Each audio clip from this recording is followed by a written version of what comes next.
খুবই, তবে মানে কথা বলতে শক্তি পাইতেছি না। তবে সবচেয়ে শুকরিয়া আল্লাহ তাআলার কাছে, উনি আমাদের এই পর্যন্ত এখনো সবাইকে সুস্থ ফিরে আনছে, আলহামদুলিল্লাহ। সবচেয়ে বড় কথা, আমরা বৃহস্পতিবার রওনা দিছি টরন্টো থেকে, 6 তারিখে রওনা দিছি।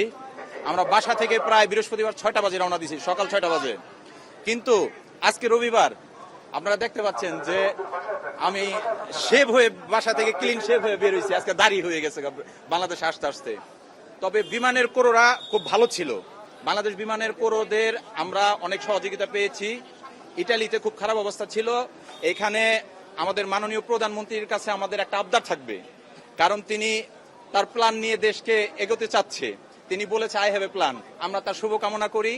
একটা জিনিস, যেটা বৈষম্য, আমাদেরকে ওইখানে একটা বৈষম্য করা হয়েছে, যেটা ওইখানে যাদের কানাডিয়ান এবং আমেরিকান পাসপোর্টধারী ছিল 80 জনকে তারা হোটেলে দিয়েছে, এবং আমাদের 170 জনের মতো আমাদেরকে 2 দিন 2 রাত এই এয়ারপোর্টের নিচে রাখা হয়েছিল। কেউ বিছানায় ঘুমাইছে, কেউ চেয়ারে ঘুমাইছে, বিছানায় ঘুমাইতে পারে নাই, যেমন শুয়া ছিল, করছে, কেউ চেয়ারে বসা ছিল।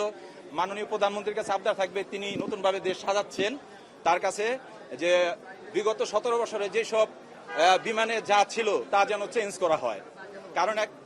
কারণ চেঞ্জ করা হয়, এখন নতুন বাংলাদেশে নতুন কিছু থাকবে, এটাই আমাদের প্রত্যাশা।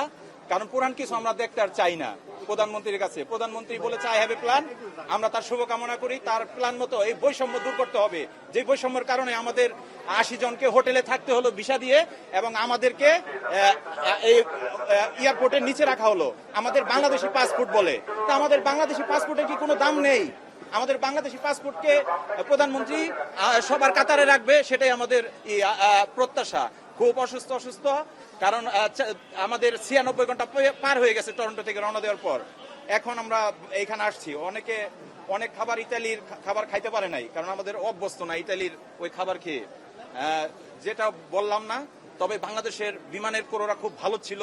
আমাদেরকে বিমানে ওঠার পর এবং ওইখানে অনেক সেবা দিতে চেষ্টা করেছে, এবং বিমানে অনেক সেবা দিয়েছে। ধন্যবাদ সবাইকে।